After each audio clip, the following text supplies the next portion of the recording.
Buenos días, soy Lucía y con motivo del Día Internacional del Cambio Climático vamos a comprobar qué sabe nuestro centro acerca de este problema.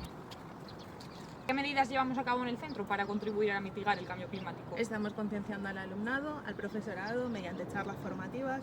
Estamos trabajando también los días importantes, creando noticias en redes sociales y trabajamos con proyectos de innovación e investigación para promover movilidad sostenible, entre otras actividades. Bueno, los residuos son una fuente principal de energía y materias primas para la productividad. Por lo tanto, si se utiliza en los ciclos adecuados y se hace con un tratamiento adecuado también. Nosotros por eso enseñamos a nuestros alumnos a poder reciclar.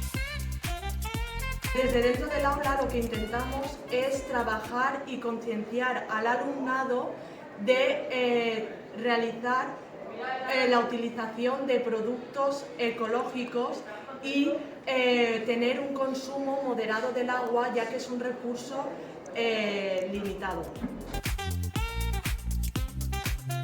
¿Cómo podemos desde la educación contribuir a mitigar el impacto del cambio climático? A través de la concienciación de los jóvenes principalmente, también de los adultos también se podría hacer, pero principalmente los jóvenes para hacerles entender que hay otras vías de poder conseguir unos recursos más ecológicos y más viables a nivel global, diría yo.